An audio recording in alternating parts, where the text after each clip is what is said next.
ಇವತ್ತು ಅತ್ಯಂತ ಸಾಮಾನ್ಯವಾಗಿ ಜನರಲ್ಲಿ ಕಾಣಲಿಕ್ಕೆ ಸಿಗುವಂತಹ ಸಮಸ್ಯೆ ಅಂದರೆ ಒಂದು ಬ್ಲೋಟಿಂಗ್, ಹೊಟ್ಟೆ ಉಬ್ಬರ ಅಂತ ಅಲ್ವಾ. ಆ ಹೊಟ್ಟೆ ಉಬ್ಬರದ ಕುರಿತು ಇವತ್ತು ನಾವು ತಿಳ್ಕೊಳ್ಳೋಣ. ಏನಾಗುತ್ತೆ ಹೊಟ್ಟೆ ಉಬ್ಬರ ಆದಾಗ? ಹೊಟ್ಟೆ ಟಪ್ ಟಪ್ ಆದಾಗ ಆಗುತ್ತೆ, ಉಬ್ಬರಿಸಿ ಇದ್ದಕ್ಕಿದ್ದ ಹಾಗೆ ಮುಂದೆ ಬಂದ ಹಾಗೆ ಅನಿಸುತ್ತೆ, ಕೆಲವೊಮ್ಮೆ ತೀವ್ರವಾದ ವೇದನೆ ಆಗುತ್ತೆ, ಹಿಂಸೆ ಆಗುತ್ತೆ, ಕೆಲವರಿಗೆ ಗ್ಯಾಸ್ ಪಾಸ್ ಆಗುತ್ತೆ, ಕೆಲವರಿಗೆ ಗ್ಯಾಸ್ ಪಾಸ್ ಆಗೋದಿಲ್ಲ, ಕೆಲವರಿಗೆ ತುಂಬ ಮೇಲಿಂದ ಮೇಲೆ ತೇಗು ಬರ್ತಾ ಇರುತ್ತೆ ಅಲ್ವಾ. ಈ ರೀತಿಯಾಗಿ ಹಲವಾರು ಆಯಾಮದಲ್ಲಿ ನಾವು ಈ ಒಂದು ಹೊಟ್ಟೆ ಉಬ್ಬರವನ್ನು ನೋಡ್ತೀವಿ. ಹಾಗಾದರೆ ಆಯುರ್ವೇದದಲ್ಲಿ ಇದರ ಬಗ್ಗೆ ಏನು ಉಲ್ಲೇಖ ಇದೆ? ಆಯುರ್ವೇದದಲ್ಲಿ ಇದನ್ನು ಆಧ್ಮಾನ ಅಂತ ಹೇಳ್ತಾರೆ. ಅದ್ಭುತವಾದಂತಹ ಸಂಸ್ಕೃತ ಶಬ್ದ ಆಧ್ಮಾನ. ಆಧ್ಮಾನ ಅಂತಂದರೆ ಹೊಟ್ಟೆ ಉಬ್ಬರಕ್ಕೆ ಹೇಳುವಂಥ ಒಂದು ಅರ್ಥ. ಯಾಕಾಗತ್ತೆ, ಏನಾಗತ್ತೆ ಅನ್ನೋದ್ರ ಬಗ್ಗೆ ನಮ್ಮ ಸಂಹಿತೆಗಳು ಸವಿಸ್ತಾರವಾಗಿ ಇದ್ರ ಬಗ್ಗೆ ಹೇಳ್ತಾರೆ. ಆಚಾರ್ಯ ಸುಶ್ರುತರಾಗಿರಬಹುದು, ಚರಕ ಸಂಹಿತೆಯಲ್ಲಾಗಿರಬಹುದು, ಅಷ್ಟೇ ಅಲ್ಲದೆ ಅಷ್ಟಾಂಗದಲ್ಲಿ ಕೂಡ ಇದರ ಬಗ್ಗೆ ಉಲ್ಲೇಖ ಇದೆ. ನೋಡಿ, ನಿಮ್ಗೆ ಹೇಳೋದಾದರೆ ಇಲ್ಲೊಂದು ರೆಫರೆನ್ಸು, ಇದು ಕಮೆಂಟ್ರಿ ಆ್ಯಕ್ಚುಲಿ. ವಾಯುನ ಕುಪಿತೇನ ನಾಭೇರದಃ ಅಂದರೆ ನಾಭಿಯ ಕೆಳಭಾಗದಲ್ಲಿ ಈ ವಾತದೋಷ ಕುಪಿತವಾದಾಗ ಬರೋದು. ಸೊ ಆದ್ಮಾನ ಅಥವಾ ಹೊಟ್ಟೆ ಉಬ್ಬರ ಯಾರ್ಯಾರಲ್ಲಿದೆ, ಸೊ ಈ ಹೊಟ್ಟೆ ಉಬ್ಬರಕ್ಕೆ ಮೂಲವಾದ ಕಾರಣ ವಾತದೋಷ ಕುಪಿತಾವಸ್ಥೆಗೆ ಹೋಗೋದು. ಕುಪಿತಾವಸ್ಥೆ ಅಂತಂದರೆ ಡಿಸ್ಟರ್ಬ್ಡ್ ಸ್ಟೇಜಿಗೆ ಹೋಗುವಂಥದ್ದು. ವಾತದೋಷ ಯಾರಲ್ಲಿ ಡಿಸ್ಟರ್ಬ್ ಆಗುತ್ತೋ, ಹಾಗೆ ನಾಭಿಯ ಅಧಭಾಗದಲ್ಲಿ, ವಿಶೇಷವಾಗಿ ನಾಭಿಯ ಕೆಳಭಾಗದಲ್ಲಿ ಅದರ ಒಂದು ಕುಪಿತಾವಸ್ಥೆ ಒಂದಿಷ್ಟು ಲಕ್ಷಣವನ್ನು ಕೊಡುತ್ತೆ. ಏನನ್ನು ಕೊಡುತ್ತೆ? ಸಶೂಲಂ ಅಂದರೆ ನೋವಾಗತ್ತೆ, ಶೂಲ ಅಂದರೆ ನೋವು, ಸಶೂಲಂ ನೋವಿನಿಂದ ಒಡಗೂಡಿ ಆಪುರಃ ಆದ್ಮಾನಃ. ಆಪುರಃ ಅಂತಂದರೆ ಅದೇ ಹೊಟ್ಟೆ ಉಬ್ಬರ ಆಗತ್ತಲ್ವ, ಹೊಟ್ಟೆ ಉಬ್ಬರ ಆಗೋದನ್ನು ಆದ್ಮಾನ ಅಂತ ಕರೀತಾರೆ. ಹೀಗೆ ಅಷ್ಟಾಂಗ ಹೃದಯದ ಟೀಕೆಯಲ್ಲಿ ನಾವಿದನ್ನು ನೋಡುವಂಥದ್ದು. ಹಾಗೆ ಸ ಆಟೋಪಂ. ಆಟೋಪ ಅಂತಂದರೆ ಒಳಗಡೆ ಏನೋ ಓಡ್ದಂಗೆ ಆಗುತ್ತೆ ಅಂತ ಕೆಲವರಿಗೆ ಅನ್ನಿಸ್ಬೋದು. ಈ ಥರ ಹೊಟ್ಟೆ ಉಬ್ಬರ ಆದಾಗ ಆಟೋಪ ಅಂದಾಗ ಒಳಗಡೆ ಏನೋ ಹಿಡ್ಕೊಂಡಿದೆ ಅಥವಾ ಓಡಾಡ್ತಿದೆ, ಅಥವಾ ಕೆಲವೊಮ್ಮೆ ಗುಡುಗುಡು ಆಗುತ್ತೆ ಅಂದಾಗ ಗುಡುಗುಡಾಯನ, ಈ ಥರ ಶಬ್ದಗಳು ಕೂಡ ಆಯುರ್ವೇದದ ಗ್ರಂಥಗಳಲ್ಲಿ ನಮಗೆ ನೋಡ್ಲಿಕ್ಕೆ ಸಿಗತ್ತೆ. ಸಾ ಟೋಪಂ ಅತಿ ಉಗ್ರ ರುಜಂ. ಹೇಗಿರುತ್ತೆ ಈ ವೇದನೆ ಅಂತಂದರೆ ಅತಿಯಾಗಿರುತ್ತೆ. ಉಗ್ರ ರುಜಂ, ರುಜ ಅಂದರೆ ಚುಚ್ಚಿದ ರೀತಿ ನೋವಾಗುವಂಥದ್ದು, ಅದರಲ್ಲಿ ಉಗ್ರವಾದಂತಹ ಉಗ್ರ ರುಜಂ. ಆದ್ಮಾನಂ ಉದರಂ ಭ್ರಶಂ. ಒಮ್ಮೊಮ್ಮೆ ಇಡೀ ಹೊಟ್ಟೆಯಲ್ಲಿ ಇದರದ್ದು ನೋವು ತೀರಾ ಅಸಹನೀಯವಾಗಿರುತ್ತೆ ಅಂತ ಇದರ ಬಗ್ಗೆ ಉಲ್ಲೇಖ ಇರುವಂಥದ್ದು. ಹಾಗಾಗಿ ಈ ಒಂದು ಆದ್ಮಾನ ಅನ್ನುವಂಥದ್ದು ಮುಖ್ಯವಾಗಿ ವಾತಜ ದೃಷ್ಟಿಯಿಂದ, ವಾತಜ ಕುಪಿತಾವಸ್ಥೆಯಿಂದ ಬರುವಂಥದ್ದು. ಸೊ ಇದನ್ನು ಸರಿಪಡಿಸ್ಕೊಳ್ಬೇಕಂತಂದರೆ ಮೇಯ್ನಾಗಿ ನಾವು ವಾತಜ ಬ್ಯಾಲೆನ್ಸಿಂಗ್ ಟೆಕ್ನಿಕ್ಗಳನ್ನು ನಮ್ಮಲ್ಲಿ ಅಳವಡಿಸ್ಕೊಳ್ಬೇಕು ಒಂದು. ಹಾಗೆಯೇ ಆದ್ಮಾನೇತು ಅಪತರ್ಪಣ, ಮುಖ್ಯವಾಗಿ ಹೇಳೋದು ಇಲ್ಲಿ ಸಂತರ್ಪಣ ಅಪತರ್ಪಣ ಅನ್ನುವಂಥದ್ದು ಎರಡು ಬರುತ್ತೆ. ಸೊ ಸಂತರ್ಪಣ ಅಂತಂದರೆ ನರಿಷ್ಮೆಂಟನ್ನು ಕೊಡುವಂಥದ್ದು ಸಂತರ್ಪಣ ಚಿಕಿತ್ಸೆ. ಅಪತರ್ಪಣ ಅಂತಂದರೆ ನರಿಷ್ಮೆಂಟನ್ನು ಕಮ್ಮಿ ಮಾಡುವಂಥದ್ದು. ನೋಡಿ, ಬಹುಶಃ ಈಗಿನ ಈ ಒಂದು ನ್ಯೂಟ್ರಿಷನ್ ಅನ್ನುವಂತಹ ಹೊಸ ಶಬ್ದದ ಮೂಲಕ ನೀವು ನೋಡೋದಾದರೆ ಏನು ಇದು ನರಿಷ್ಮೆಂಟನ್ನು ಕಡಿಮೆ ಮಾಡೋದು ಕೂಡ ಒಂದು ಚಿಕಿತ್ಸೆ ಆಗಬಹುದಾ ಅಂತ. ಖಂಡಿತವಾಗಿ ಹೌದು.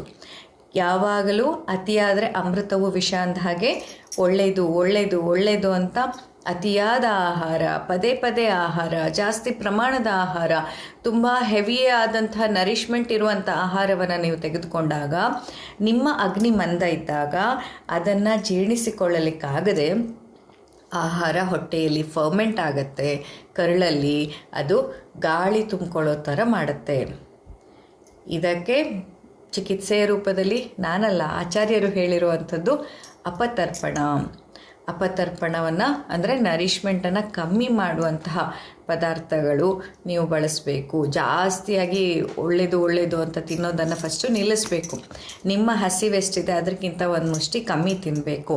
ಅಷ್ಟೇ ಅಲ್ಲದೆ ವಾತದೋಷವನ್ನು ಬ್ಯಾಲೆನ್ಸಿಗೆ ತರಲಿಕ್ಕೆ ನೀವು ಒಬ್ಬ ಆಯುರ್ವೇದ ವೈದ್ಯರನ್ನು ಕಾಂಟ್ಯಾಕ್ಟ್ ಮಾಡಿಕೊಂಡು ಅವರ ಬಳಿ ಕನ್ಸಲ್ಟೇಷನ್ನ ತಗೊಂಡು ನೀವು ನಿಮ್ಮ ಅಗ್ನಿಯನ್ನು ಶಕ್ತಿಶಾಲಿಗೊಳಿಸಲಿಕ್ಕೆ ಬೇಕಾದಂಥ ಔಷಧಿ ದ್ರವ್ಯಗಳನ್ನು ಪಡ್ಕೊಳ್ಬೇಕು. ಹಾಗೆಯೇ ಅದರಲ್ಲೂ ಆಗದಿದ್ದ ಈ ಕೆಲವರು ಇರ್ತಾರೆ, ಈಗಷ್ಟೇ ಸ್ಟಾರ್ಟ್ ಆಗಿದೆ, ಈಗ 1 ವರ್ಷ 2 ವರ್ಷ ಅನ್ನೋರಿಗೆ ಇದು ಹೆಲ್ಪ್ ಆಗುತ್ತೆ. ಆದರೆ ಈಗಾಗಲೇ ತುಂಬ ವರ್ಷಗಳಿಂದ ಈ ಸಮಸ್ಯೆಯನ್ನು ಅನುಭವಿಸ್ತಾ ಇದ್ದವರು, 10 ವರ್ಷ 15 ವರ್ಷ 20 ವರ್ಷಗಳಿಂದ ಇದ್ದವರು, ಅಥವಾ ಆಹಾರವನ್ನು ಮಿತವಾಗಿ ಸೇವನೆ ಮಾಡಿದ್ರೂ ಈ ಸಮಸ್ಯೆ ಬರ್ತಾ ಇದ್ದವರಿಗೆ ಪಂಚಕರ್ಮ ಚಿಕಿತ್ಸೆಯನ್ನು ಕೂಡ ಕೊಡುವಂಥ ಅಗತ್ಯ ಇರುತ್ತೆ. ಪಂಚಕರ್ಮಗಳಲ್ಲಿ ಬಸ್ತಿ ಚಿಕಿತ್ಸೆ ಇದಕ್ಕೆ ತುಂಬ ಸಹಾಯ ಆಗುತ್ತೆ. ಹಾಗೆ ಕ್ರೋನಿಕ್ ಕೇಸಸ್ಗಳಲ್ಲಿ ಅಂದರೆ 5, 10, 15, 20 ವರ್ಷಗಳಷ್ಟು ಹಳೆಯದಾದ ಕಂಡೀಷನ್ಸ್ಗಳಲ್ಲಿ ವಿರೇಚನದ ಜೊತೆಯಲ್ಲಿ ಬಸ್ತಿ ಚಿಕಿತ್ಸೆ, ವಿರೇಚನವನ್ನು ಕಂಪ್ಲೀಟ್ ಮಾಡಿ ತದನಂತರದಲ್ಲಿ ಬಸ್ತಿ ಚಿಕಿತ್ಸೆಯನ್ನು ನೀಡುವಂಥದ್ದು ಕೂಡ ಇದಕ್ಕೆ ತುಂಬ ಸಹಾಯ ಆಗುತ್ತೆ.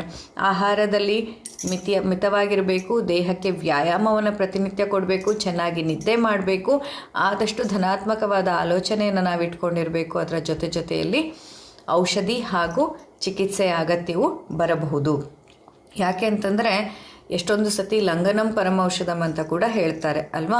ಸೊ ಲಂಘನವನ್ನು ಪರಮೌಷಧ ಯಾಕೆ ಹೇಳ್ತಾರೆ ಅಂತಂದರೆ, ಆದ್ಮಾನ ಆದ ಸಮಯದಲ್ಲಿ ಮತ್ತೇನು ಔಷಧಿ ತಿನ್ನಲಿ, ಇನ್ನೊಂದೇನು ತಿನ್ನಲಿ, ಮತ್ತೊಂದೇನು ತಿನ್ನಲಿ ಅಂತ ಇನ್ನಷ್ಟು ಔಷಧಿಯನ್ನೇ ನೀವು ಹಾಕ್ತಾ ಹೋದಾಗ ಆ ಒಂದು ಔಷಧಿಗೆ ದೀಪನ ಪಾಚನ ಗುಣ ಇರಬೇಕು. ಅಂದರೆ ನಿಮ್ಮ ಅಗ್ನಿಯನ್ನು ದೀಪನ ಮಾಡುವಂತಹ, ಆಮವನ್ನು ಪಾಚನ ಮಾಡುವಂತಹ ಗುಣ ಇದ್ದರೆ ಮಾತ್ರ ಆ ಔಷಧಿ ಜೀರ್ಣ ಆಗುತ್ತೆ. ಇಲ್ಲವಾದಲ್ಲಿ, ಯಾಕೆ ನಾನು ಜನರಲಿ ಒಂದಿಷ್ಟು ಔಷಧಿ ಹೇಳಿಬಿಡ್ಬೋದಲ್ವ, ಯಾರ್ಯಾರು ಬ್ಲೋಟಿಂಗ್ ಇದೆ ಇದನ್ನೆಲ್ಲ ತೊಗೊಳ್ಳಿ ಅಂತ, ಹಾಗಾಗೋದಿಲ್ಲ.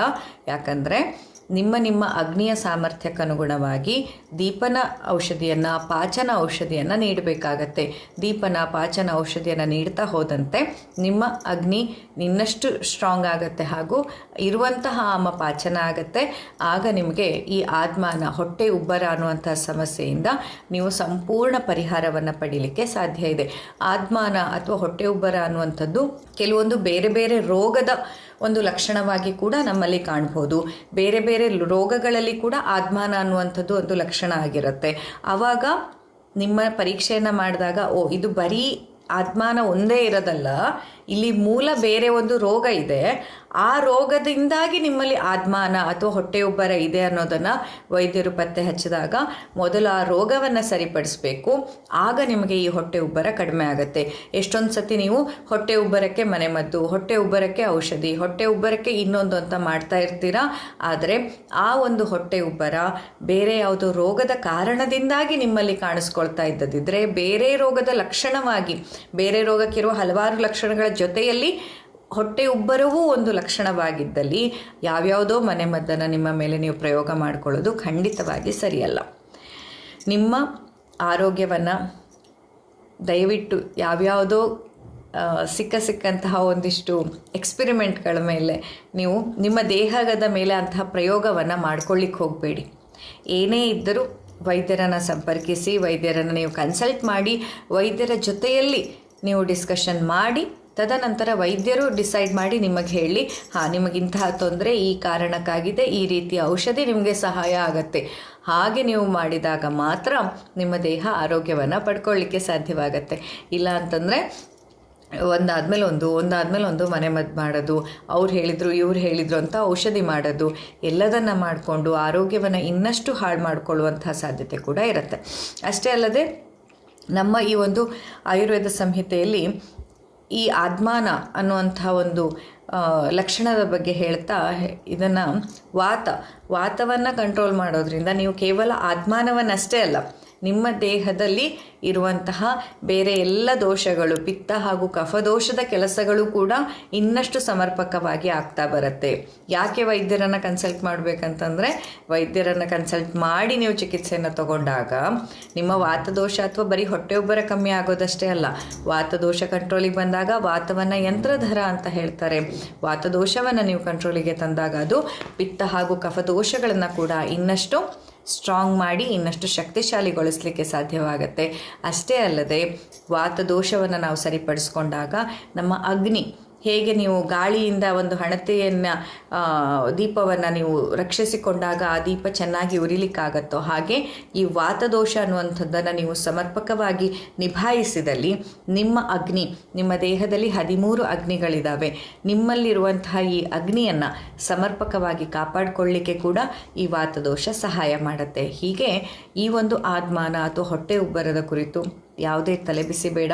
ನಮ್ಮಲ್ಲಿ ನಾವು ಸಸ್ಯ ಸಂಜೀವಿನಿಯಲ್ಲಿ ಒಂದಿಷ್ಟು ಅದ್ಭುತವಾದ ಔಷಧಿಗಳನ್ನು ಇಲ್ಲೇ ಬೆಳೀತಾ ಇದ್ದೇವೆ, ಹಾಗೆ ಇಲ್ಲಿಯೇ ಅದರಿಂದ ತಯಾರಿಸ್ತೇವೆ ಔಷಧಿಗಳನ್ನು. ಆ ಔಷಧಿಗಳಲ್ಲಿ ಎಂಥೆಂಥದೋ ಕ್ರಾನಿಕ್ ಕೇಸಸ್ಗಳು ಎಲ್ಲೂ ಆಗಲ್ಲ, ಅಂದರೆ ಹೆಚ್ಚಿನದಾಗಿ ನಮ್ಮಲ್ಲಿ ಬರುವಂಥದ್ದೆಲ್ಲ ಬೇರೆ ಕಡೆ ಎಲ್ಲ ಹೋಗಿ ಎಲ್ಲೂ ಹುಷಾರಾಗಿಲ್ಲ ಅಂತ ಅಂದಾಗ ಲಾಸ್ಟ್ ಒಂದು ಆಪ್ಷನ್ ಅಂತ ಸಸ್ಯ ಸಂಜೀವಿನಿಯನ್ನು ಇಟ್ಕೊಂಡಿರ್ತಾರೆ.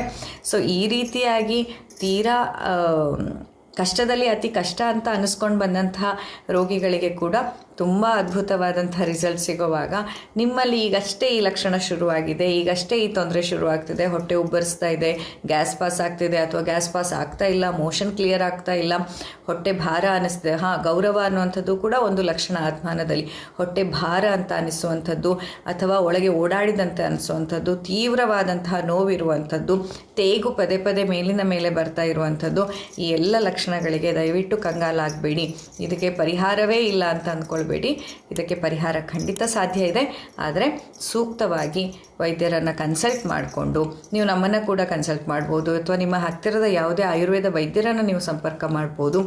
ನಿಮ್ಮ ಕನ್ಸಲ್ಟೇಷನ್ ಪಡ್ಕೊಂಡು ತದನಂತರದಲ್ಲಿ ಔಷಧಿಯನ್ನು ತಿನ್ನಿ. ವಿನಾಕಾರಣ ಯಾವ್ಯಾವುದೋ ಮನೆಮದ್ದು ಆಯುರ್ವೇದದಲ್ಲಿ ಸೈಡ್ ಎಫೆಕ್ಟ್ ಇಲ್ಲ, ಇನ್ನೊಂದಿಲ್ಲ, ಮತ್ತೊಂದಿಲ್ಲ ಅಂತ ಅಂದ್ಕೊಂಡು ಸಿಕ್ಕಿದ್ದನ್ನೆಲ್ಲ ಹಾಕ್ತಾ ಹೋಗಬೇಡಿ. ಯಾಕಂದರೆ ದೀಪನ ಪಾಚನ ಆಗದೆ ಔಷಧಿಯೂ ನಿಮಗೆ ಪಚನ ಆಗಲ್ಲ, ಆಹಾರವೇ ಪಚನ ಆಗ್ತಾ ಇರಲ್ಲ. ಅಂಥದ್ರಲ್ಲಿ ಸಿಕ್ಕಿದ್ದೆಲ್ಲ ಕಷಾಯ, ಸಿಕ್ಕಿದ್ದೆಲ್ಲ ಔಷಧಿ ತಗೊಂಡಾಗ ನಿಮ್ಮ ಅಗ್ನಿ ಇನ್ನಷ್ಟು ವ್ಯತ್ಯಯ ಆಗುತ್ತೆ, ನಿಮ್ಮ ರೋಗ ಇನ್ನಷ್ಟು ಕ್ರಾನಿಕ್ ಆಗ್ತಾ ಹೋಗುತ್ತೆ, ಇನ್ನಷ್ಟು ಹಾಳಾಗ್ತಾ ಹೋಗುತ್ತೆ ಹೊರತು ಸರಿ ಹೋಗುವಂಥ ಸಾಧ್ಯತೆ ಕಡಿಮೆ ಇರುವಂಥದ್ದು. ಹಾಗಾಗಿ ಇವತ್ತಿನ ಈ ಒಂದು ದಿನದಲ್ಲಿ ನಾವು ಆದ್ಮಾನ ಅನ್ನುವಂಥ ವಿಷಯದ ಬಗ್ಗೆ ನಾವು ತಿಳ್ಕೊಂಡ್ವಿ, ಅಂದರೆ ಹೊಟ್ಟೆ ಉಬ್ಬರದ ಬಗ್ಗೆ. ಇದರ ಜೊತೆಯಲ್ಲಿ ನಾವು ಈ ಹಸುಗಳ ಜೊತೆ ಇರುವಂಥದ್ದು, ಈಗ ನಮ್ಮ ಸಸ್ಯ ಸಂಜೀವಿನಿಯಲ್ಲಿ 120ಕ್ಕೂ ಅಧಿಕ ಗೋಮಾತೆಯರಿದ್ದಾರೆ. ಗೋಮಾತೆಯರ ಜೊತೆಯೇ ಸಮಯ ಕಳೆಯುವಂಥದ್ದು ಇರ್ಬೋದು. ಕಾಯಕಲ್ಪ ಅಂತಂದರೆ ಅಂಡರ್ಗ್ರೌಂಡ್, ನೆಲದ ಅಡಿಯಲ್ಲಿ ಒಂದು ಪೂರ್ತಿಯಾದ ಕತ್ತಲೆಯ ಕೋಣೆ, 3 ಲೇಯರ್ಗಳಲ್ಲಿ ಇರುವಂತಹ ಒಂದು ಕತ್ತಲೆಯ ಕೋಣೆ ಇರುತ್ತೆ. ಅದನ್ನ ಕಾಯಕಲ್ಪ ಕುಟಿ ಅಂತ ಹೇಳ್ತೀವಿ. ಅದ್ರ ಬಗ್ಗೆ ಮುಂದೊಂದು ದಿನ ಸವಿಸ್ತಾರವಾಗಿ ತಿಳಿಸ್ತೀನಿ. ಆ ಕಾಯಕಲ್ಪ ಕುಟಿಯಲ್ಲಿ ನಾವು ಹೋಗಿ ಮಾಡುವಂತಹ ಧ್ಯಾನ, ಮೆಡಿಟೇಷನ್ ಆಗಿರ್ಬೋದು. ಯಾಕೆ ಗೊತ್ತಾ, ಇದೆಲ್ಲ ನಮ್ಮ ಕೋಶ ಕ್ಲೆನ್ಸಿಂಗಿಗೆ ತುಂಬ ಬೇಕಾಗುವಂಥದ್ದು. ಕೋಶ ಕ್ಲೆನ್ಸಿಂಗ್ ಏನು ಅನ್ನೋದನ್ನು ಕೂಡ ಮುಂಬರುವಂಥ ದಿನಗಳಲ್ಲಿ ಇನ್ನಷ್ಟು ವಿಸ್ತೃತವಾಗಿ ನಾನು ಹೇಳ್ತಾ ಬರ್ತೀನಿ. ಆದರೆ ಒಂದಂತೂ ಸತ್ಯ, ಯಾವುದೇ ರೋಗವಾಗಿರ್ಬೋದು, ಯಾವುದೇ ದೈಹಿಕವಾದ ಸಮಸ್ಯೆಗಳಾಗಿರ್ಬೋದು, ಅದು ನಿಮ್ಮನ್ನು ಎಚ್ಚರಿಸಲಿಕ್ಕೆ ಬಂದಿದ್ದೆ ಹೊರತು ನಿಮ್ಮನ್ನು ನಾಶ ಮಾಡಲಿಕ್ಕೆ ಬಂದಿದ್ದಲ್ಲ. ಒಳಗಡೆ ಏನೋ ಸರಿ ಇಲ್ಲ, ಅದನ್ನ ಸರಿಪಡಿಸ್ಕೊಳ್ಳಪ್ಪ ಅಂತ ನಿಮಗೆ ಕೇಳ್ಕೊಳ್ಳೋಕ್ಕೆ ಬರ್ತಾ ಇರುವಂಥದ್ದು. ಇದು ನಿಮ್ಮ ದೇಹದ ಭಾಷೆ. ಹಾಗಾಗಿ ಯಾವುದೇ ಸಿಂಪ್ಟಮ್ಸನ್ನು ನಿಮ್ಮ ವೈರಿಯಾಗಿ ನೋಡೋಕ್ಕೆ ಹೋಗಬೇಡಿ. ಆ ಸಿಂಪ್ಟಮ್ಸ್ ಯಾಕೆ ಬಂದಿದೆ, ಅದು ಏನು ಹೇಳೋ ಪ್ರಯತ್ನ ಮಾಡ್ತಿದೆ ಅನ್ನೋದನ್ನು ನಾವು ನಿಮ್ಮ ಪರೀಕ್ಷೆ ಮಾಡಿದಾಗ ಹೇಳೋಕ್ಕೆ ಸಾಧ್ಯವಾಗುತ್ತೆ. ನಿಮ್ಮ ಹತ್ರ ಮಾತಾಡಿ ನಿಮ್ಗೇನಾಗಿದೆ ಅಂತ ಅರ್ಥಕೊಂಡೋದಕ್ಕೆ ಔಷಧಿಯನ್ನು ಕೊಟ್ಟಾಗ ಖಂಡಿತ ಅದನ್ನ ಗುಣಪಡಿಸ್ಬೋದು. ಅದರಲ್ಲೂ ವಿರೇಚನ ಚಿಕಿತ್ಸೆ ಹಾಗೂ ಬಸ್ತಿ ಚಿಕಿತ್ಸೆ ಹೊಟ್ಟೆ ಉಬ್ಬರವನ್ನಂತೂ ಕಮ್ಮಿ ಮಾಡೇ ಮಾಡುತ್ತೆ. ಬಟ್ ಅದರ ಜೊತೆಯಲ್ಲಿ ಅದಕ್ಕೆ ಅಂಟ್ಕೊಂಡಿರುವಂತಹ ಬೇರೆ ಬೇರೆ ರೋಗದ ಲಕ್ಷಣಗಳು ಅಥವಾ ಬೇರೆ ಬೇರೆ ರೀತಿಯ ವಾತ, ಪಿತ್ತ, ಕಫದೋಷದಲ್ಲಾದಂಥ ವ್ಯತ್ಯಯವನ್ನು, ಸಪ್ತ ಧಾತುಗಳಲ್ಲಿ ಇರುವಂತಹ ತೊಂದರೆಯನ್ನು, ಅಗ್ನಿಯಲ್ಲಿ ಆದಂತಹ ಅಸಮರ್ಪಕವಾದಂತಹ ಬದಲಾವಣೆಯನ್ನು ಕೂಡ ಸರಿಪಡಿಸಲಿಕ್ಕೆ ಈ ಪಂಚಕರ್ಮ ಚಿಕಿತ್ಸೆ ಅನ್ನುವಂಥದ್ದು ಸಹಾಯ ಮಾಡುತ್ತೆ. ಹೀಗೆ ಇವತ್ತಿನ ಒಂದು ವಿಷಯ ಹೊಟ್ಟೆ ಉಬ್ಬರ ಅನ್ನೋದ್ರ ಬಗ್ಗೆ ನಾವು ತಿಳ್ಕೊಂಡ್ವಿ. ಇನ್ನು ಇದಕ್ಕೆ ಮನೆಯಲ್ಲಿ ನೀವೇನು ಮಾಡಬಹುದು, ಒಂದು ಸರಳವಾಗಿ ನಿಮಗೆ ಹಾನಿ ಆಗದೇ ಇರುವಂಥ ಕೊನೆಯ ಒಂದು ಮನೆಮದ್ದನ್ನು ಹೇಳ್ತೀನಿ. ಅದನ್ನೊಮ್ಮೆ ಟ್ರೈ ಮಾಡಿ. ಅದು ಆಗಿಲ್ಲ ಅಂತಂದರೆ ದಯವಿಟ್ಟು ಕನ್ಸಲ್ಟ್ ಮಾಡಿ. ಮೊದಲನೇದಾಗಿ ಏನಂತಂದರೆ ಜೀರಿಗೆ ಮತ್ತು ಧಾನ್ಯಕ ಅಂದರೆ ಇದು ಕೊತ್ತಂಬರಿ ಬೀಜ, ಧನಿಯಾ. ಸೊ ಜೀರಿಗೆ 1 ಭಾಗ, ಧನಿಯಾ 4 ಭಾಗ ಹಾಕಿಬಿಟ್ಟು ಅದಕ್ಕೆ ಈಗ ಉದಾಹರಣೆಗೆ 1 ಚಮಚ ಜೀರಿಗೆಯನ್ನು ಹಾಕಿದರೆ 4 ಚಮಚ ನೀವು ಧನಿಯಾ ಅಥವಾ ಕೊತ್ತಂಬರಿ ಬೀಜವನ್ನು ಹಾಕಿಬಿಟ್ಟು ಚೆನ್ನಾಗಿ ಅದನ್ನ ಕುದಿಸ್ಬೇಕು. ಎಷ್ಟು, ಒಂದು ಸಾಧಾರಣ ಒಂದು 400 ml ನೀರಲ್ಲಿ 400 ಮಿಲಿಲೀಟರ್ ನೀರನ್ನು ಹಾಕಿಬಿಟ್ಟು ಚೆನ್ನಾಗಿ ಕುದಿಸಿ ಅದನ್ನು 100 ml ಆಗುವಷ್ಟು ಬತ್ತಿಸಬೇಕು. ಹಾಗೆ ಬತ್ತಿಸಿದ ಆ ಒಂದು ಜೀರಕ ಮತ್ತು ಧಾನ್ಯಕ ಇರುವಂತಹ ಕಷಾಯವನ್ನು ಪ್ರತಿನಿತ್ಯ ನೀವು ದಿನಕ್ಕೆ 1 ಅಥವಾ 2 ಬಾರಿ ಆಹಾರದ 1-2 ಗಂಟೆಗಳ ನಂತರ ಕುಡಿತಾ ಬಂದಲ್ಲಿ ಈ ಆದ್ಮಾನ ಅಥವಾ ಈ ಒಂದು ಬ್ಲೋಟಿಂಗ್ ಅನ್ನುವಂಥದ್ದು ಕಡಿಮೆ ಮಾಡುವಲ್ಲಿ ಇದೊಂದು ಸರಳವಾದಂತಹ ತೀರಾ ಸಹಾಯ ಆಗುವಂಥ ಮತ್ತು ಕಾಂಪ್ಲಿಕೇಶನ್ಸನ್ನು ಉಂಟು ಮಾಡದೇ ಇರುವಂತಹ ಮನೆಮದ್ದು. ಸೊ ಇದನ್ನೊಂದನ್ನು ನೀವು ಮನೆಯಲ್ಲಿ ಟ್ರೈ ಮಾಡಿ ನೋಡ್ಬೋದು. ಅದರಲ್ಲಿಯೂ ಆಗ್ತಾ ಇಲ್ಲ ಅಂತಂದರೆ ಮತ್ತಿನ್ನೇನನ್ನು ಟ್ರೈ ಮಾಡೋಕ್ಕೆ ಹೋಗಬೇಡಿ. ದಯವಿಟ್ಟು ವೈದ್ಯರ ಸಂಪರ್ಕವನ್ನು ಮಾಡಿ.